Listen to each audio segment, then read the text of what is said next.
selamat malam teman-teman. Ini kita di awal bulan Februari ya. Kita mau ngobrol-ngobrol sama Mas Fahri. Fahri ini tim sekolah negarawan yang ada di Lyon di Prancis. Ini bisa didengar dengan baik, Mas, suara saya? Ya, bisa dengan suara baik.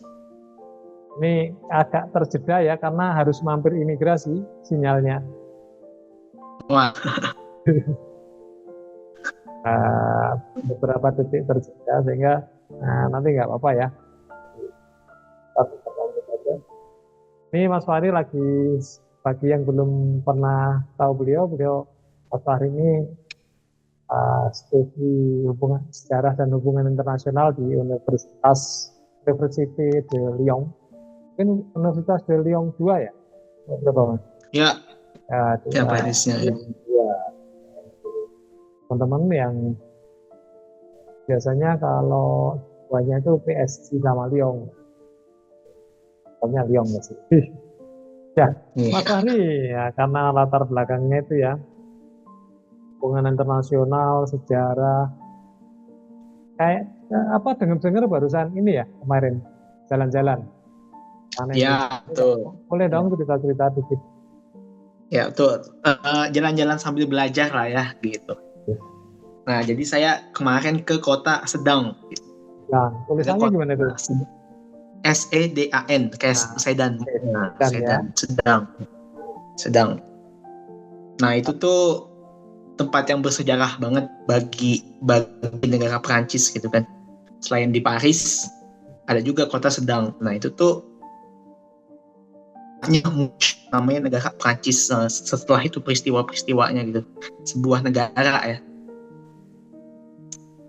Nah, itu tuh jadi pas itu ada perang kerajaan Emperor Napoleon lawan Prus, lawan Jerman itu kan. Rusia ya? Ya, Prusia. 1870 tuh kalah Prancis kalah gitu kan. Napoleon kalah, ditangkap di kota Sedang.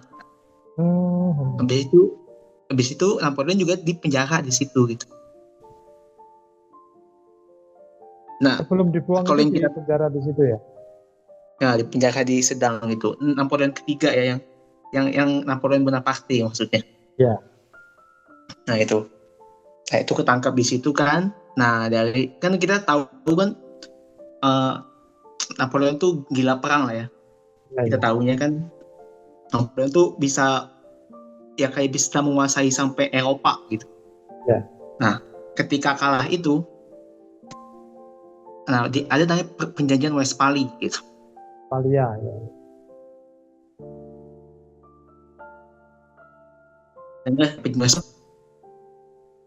Habis itu ada perjanjian Westphalia 1871. Nah, itu kayak bagi-bagi wilayah gitu. Bagi kapling lah ya. Bagi-bagi wilayah.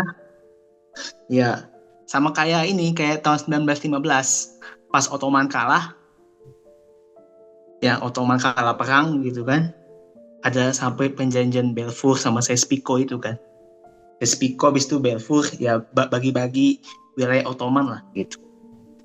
Dan tahun 1871 lahirlah Republik Prancis gitu. Itu berarti ini ya sudah kan revolusi Prancis itu 1789. 1789 ya. Ya. Berarti itu kan Republik Prancis itu lahirnya 100 tahun setelah revolusi Prancis. Ya, kini mungkin pertama. Ya, mungkin teman-teman yang ini ya, yang kan nggak semua ini ya ngikutin sejarah ya. Jadi Prancis yang kita lihat sekarang itu dulunya juga ini kerajaan. Sebutannya apa Mas kalau di sana? Kekaisaran atau kekerajaan? Pas dulu aja, pas zamannya Prancis ini Napoleon disebutnya kaisar. Kaisar Napoleon ya. Napoleon. Ya. Ya, itu nanti ada hubungannya sama ini. Jadi di masa lalu sama seperti kita ya. Kalau kita kan kerajaan-kerajaan ya, ada kerajaan Ya. Kutai, ada kerajaan Galuh, ada kerajaan Nasari, Kanjuruhan, Ya. Ternate, Goa, Majapahit, Sriwijaya, dan seterusnya lah. Sama dulu di Eropa juga gitu kan, ada kerajaan. Walaupun sebagian kerajaan masih eksis sampai sekarang, tapi sebagian lagi sudah berubah bentuk menjadi republik ya.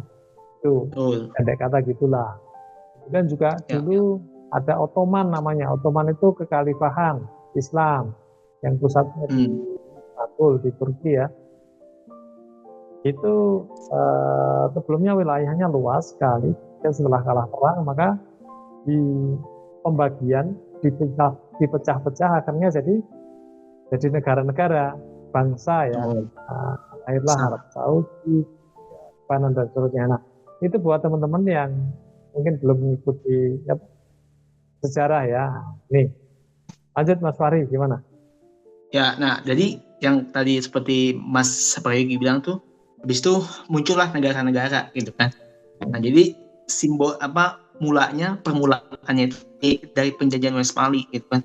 Dulu nggak ada namanya negara, ya kan? Ya.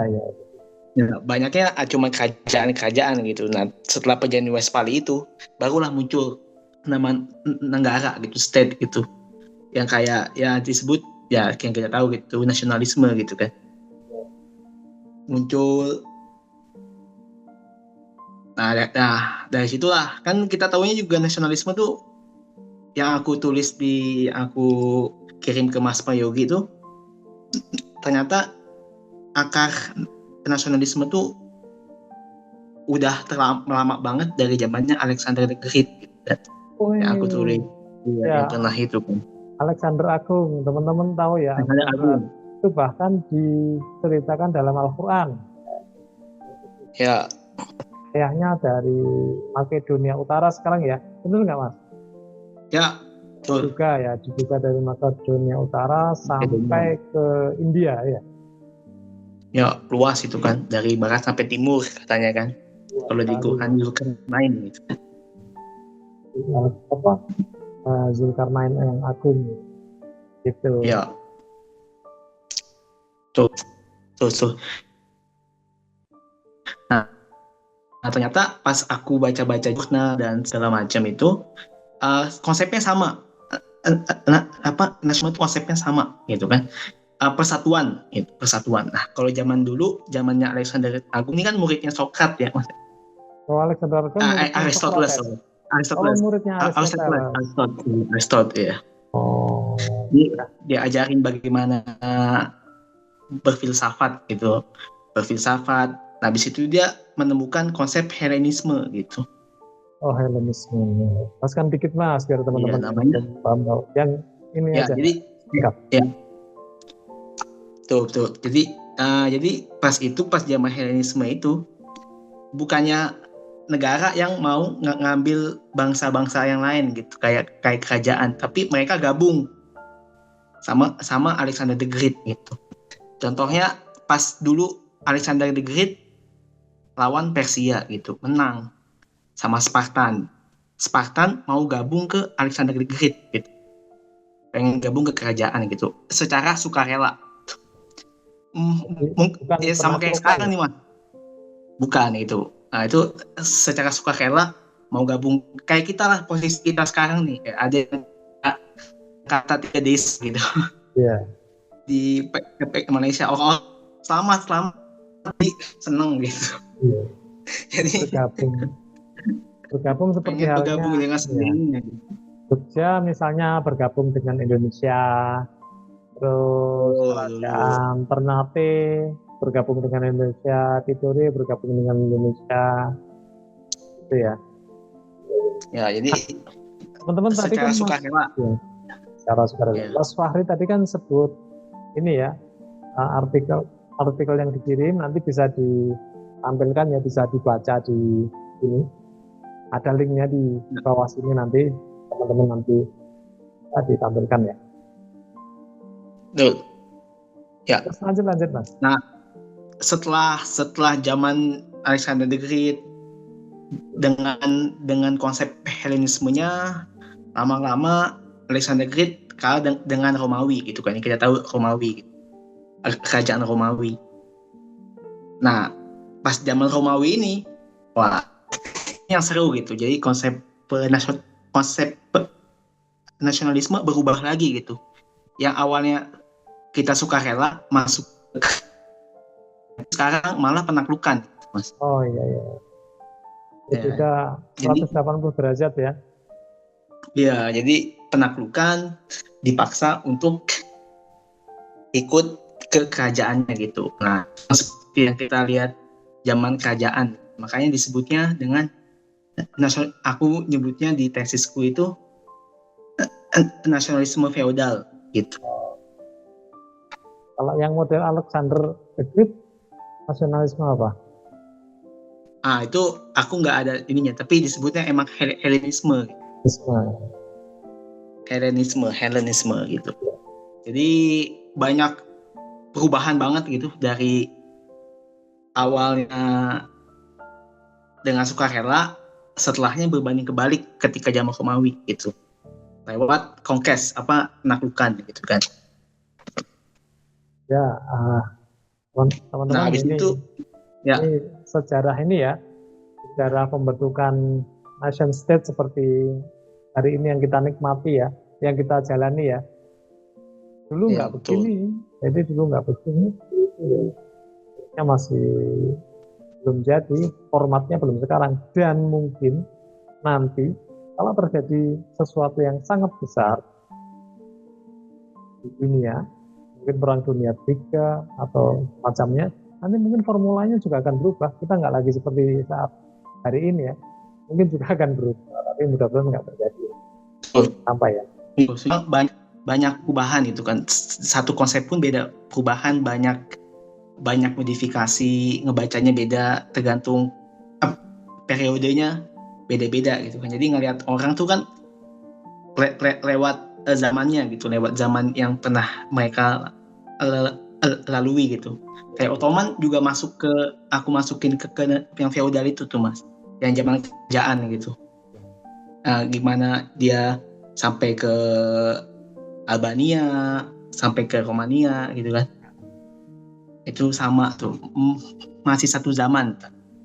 Itu tuh cara menggait bangsa gabungnya masih satu zaman gitu kan. Nah tapi lama-lama berubah tuh Mas. Ketika penakluk berubah, yang dulu lewat perang, lewat ini kan perlawanan, tapi lama-lama berubah jadi lewat kertas. Iya, masuk tuh lewat kertas. Lagi perang ya, lagi lewat kertas. Iya, lewat kertas. Jadi makanya yang dipakai sama Prancis buat datang ke Algeria, Prancis datang ke Indonesia, banyak ke Afrika lah. Inggris juga tuh kan ke Afrika. Nah itu lewat kertas tuh. Mana surat tandanya, mana ini rumah kamu gitu. Sertifikatmu mana? Kalau ini benar rumah kamu, mana sertifikatnya gitu ya? Iya itu. Nah, jadi perangnya lewat hukum gitu, dibawa ke hukum habis itu. Padahal masyarakat setempat belum mengenal itu ya, administrasi hukum. Iya. Sehingga pasti nggak punya lah ditanya mana sertifikat. Iya itu.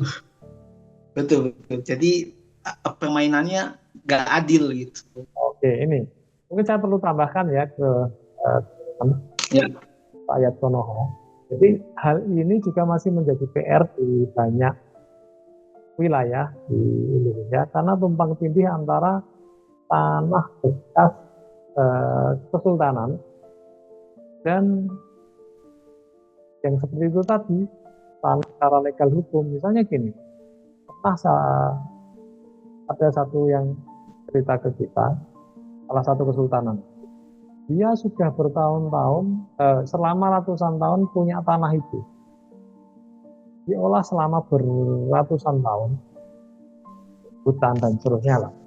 Kemudian tiba-tiba mendadak ditemukan cadangan emas di situ. Lalu dari Jakarta datang dengan bilang, loh ini tanah negara. Kenapa tanah negara ya? karena ini sertifikatnya apa kesultanan kan nggak punya sertifikat, nggak ada yang membuktikan Betul. itu tanah dia. Nah, Jakarta datang dengan apa? Dengan sertifikat itu, gampangnya lah, Sertifikat. bahasa mudahnya gitulah ya. Akhirnya ya kalah. Iya, Padahal itu tanah dia selama ratusan tahun. betul. Itu perbandingan apa? Contoh lokal untuk yang tadi ya, Ya, betul. Jadi emang betul yang seperti Mas bilang ya. Sekarang permainannya ya ada konteks secara sejarahnya gitu, ada konteks sejarah. Kapan mengklaim tanah dengan sertifikat tuh ada caranya gitu. Oh iya. Kalau penaklukan kan pakai kos mahal ya, pakai kos mahal banget gitu. Kalau perang kan mahal tuh, mahal pakai cara lewat surat, sertifikat kayak gitu. Jadi selesai gitu. Jadi ya makanya disebutnya feodal gitu, kayak masih ikutin zaman Romawi gitu Mas. Nah, zaman era modern yang sekarang kita kenal ini gitu. Ya setelah abad akhir 19 abad 19 akhir lah gitu. Itu ikutin tipenya yang kerajaan-kerajaan zaman dulu Romawi gitu. Perang, habis perang pakai kertas. Nah, itu jadi mau gimana lagi. Tapi lama-lama, nah aku juga bilang aku nulis juga di jurnal di tulisan yang aku tulis tuh bahwasanya nasionalisme itu kan lahir dari banyak macam ya Mas ya. Konsep makanya kalau kita misalnya suatu hari ada orang Indonesia pergi ke Eropa nih Mas. Misalnya dia bilang saya nih nasionalis itu orang-orang lihatnya sinis gitu. Kenapa itu? Iya, orang lihatnya sinis gitu. Kenapa gitu? Karena konsep nasionalisme di kepala orang Barat itu penaklukan gitu. Seperti yang mereka lakukan ke negara-negara Afrika, ke negara third world country lah kayak negara selatan gitu. Iya. Nah, jadi kayaknya ada penaklukannya. Bahkan Charles de Gaulle, presiden pertamanya Prancis tuh, dia bilang nasionalisme itu kejam gitu, kejam dan itu tuh sebuah penaklukan. Nah, jadi ada konsep yang berbeda dilihat dari orang Asia yang pernah terjajah sama yang pernah menjajah tuh beda gitu konsepnya gitu. Berarti kalau di sini repot juga kalau orang Eropa ke sini, banyak orang mengaku saya nasionalis gitu. Ya itu. Nasionalis religius konsep apa lagi nih nasionalis religius itu mungkin. Makanya pertama kali aku datang ke sini bilang orang Indonesia tuh orang yang salah satu negara yang paling nasionalis lah ya, kita bisa disebutnya gitu. Terus mereka kenapa gitu? Kenapa? Mereka mempertanyakan gitu. Tapi setelah aku di sini lama, itu maksudnya gitu. Karena ada kenangan lah, itu kenangan secara sejarah. Bahwasanya rupanya konsep rupanya dalam pikirannya nasionalisme itu beda-beda. Beda, betul. Gak ada konsep yang sama. Tapi yang kita kenal sekarang, nasionalisme juga lahir dari persamaan agama gitu. Ada yang lahir dari agama, ada yang lahir dari sejarah, ya kan, bahasa, budaya yang sama. Kalau di Eropa rata-rata dari apa Mas? Kan banyak itu negara kecil-kecil itu. Ya. Bahkan ada yang Kosovo, Makedonia Utara, kan gitu. Ya, kalau kita lihat Eropa bagian Balkan nih, misalnya gitu. Misalnya kita lihat Balkan ya, kayak Albania, apalagi kayak Mas Ali bilang Serbia, Kosovo, kayaknya itu kan itu lahir dari sejarah yang sama gitu. Kalau itu ya yang tadi karena penjajahan mereka menganggap Ottoman tuh penjajah gitu. Nah, makanya sama kayak kita lah, Indonesia punya warisan sejarah yang sama lah melawan penjajahan gitu kan, Serbia, Albania. Nah, tapi kalau di mana? Kalau di Jerman atau di Prancis dan lain tuh Nah, makanya orang kan ada konsep ya, dua konsep. Yang tadi ngomongin agama, sejarah, bahasa, budaya tuh dari orang-orang kiri, orang kanan gitu, bilangnya gitu. Gimana ya? Ya gitu, dari apa? Dari kayak Benedict Anderson gitu. Nah itu bilangnya dari agama, sejarah, karena ada faktor yang sama gitu. Tapi kalau orang komunis tuh mas, bilangnya orang itu buat negara untuk privatisasi tanah. Orang kaya untuk privatisasi tanah gitu. Nah jadi bakal yang menguasai tanah tuh orang-orang kaya aja gitu.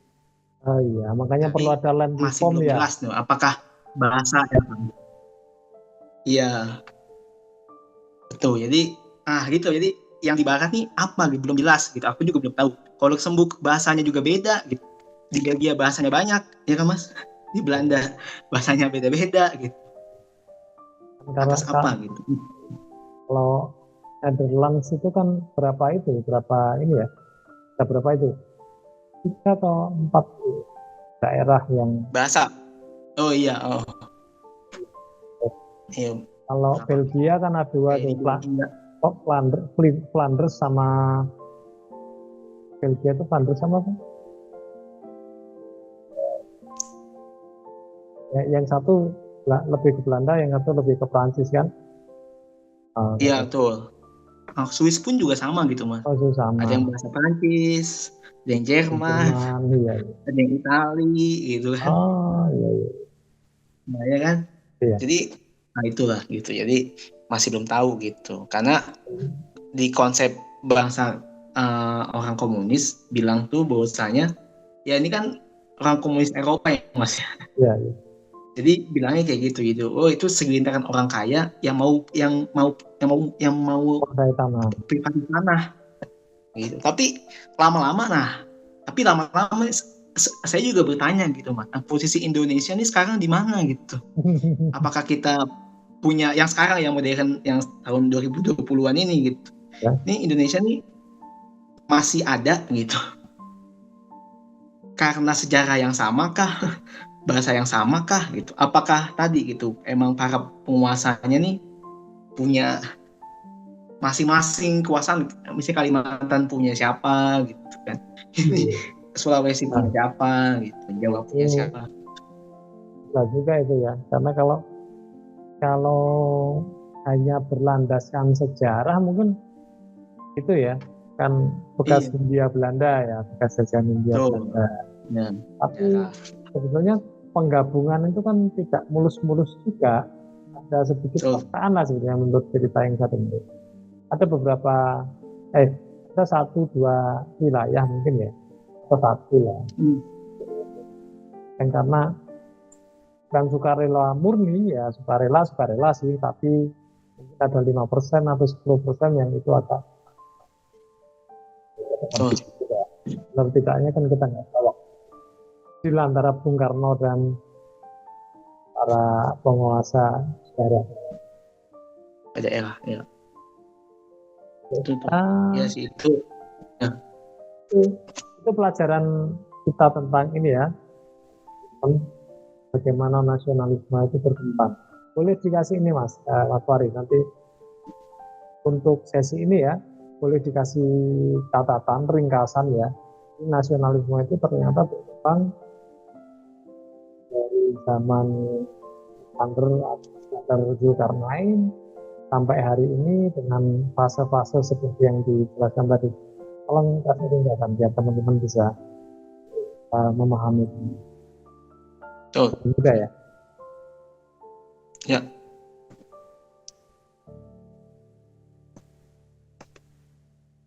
Ya, kasih catatan di mana nih Mas? Kasih catatan ditulis atau waktu ini?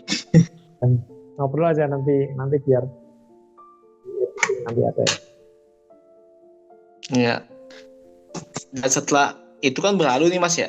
Tadi Mas bilang ya Indonesia kalau dilari sama gitu. Tapi tadi ya selebihnya sebaiknya kita sekarang lebih mempertanyakan sih gitu, kayak ya kenapa kita masih bersatu gitu, kayak ya sebenarnya gini ya, aku masih rakyat Konoha ini mau mau jadi nasionalis juga dengan gimana gitu.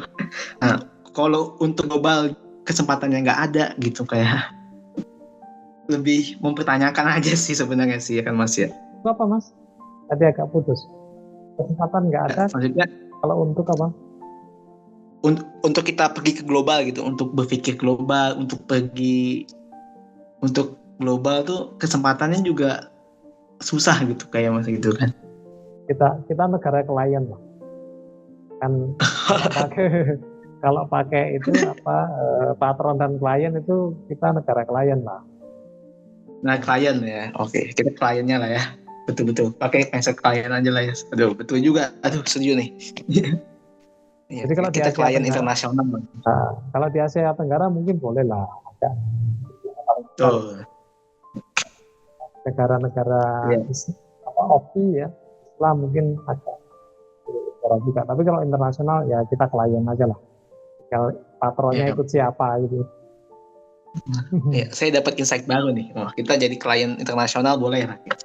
Beli barang-barang Honda, Toyota gitu ya. Beli tas-tas branded itu kan. Betul-betul. Kebijakan luar negeri juga ikut. Karena kan kita nggak bisa ini. Ya. Oke, untuk sesi ini mungkin sampai di sini Mas ya. Nah, nanti kita lanjut di sesi berikutnya. Tentu saja masih obrolan dengan Mas Fahri dari Lyon, Prancis.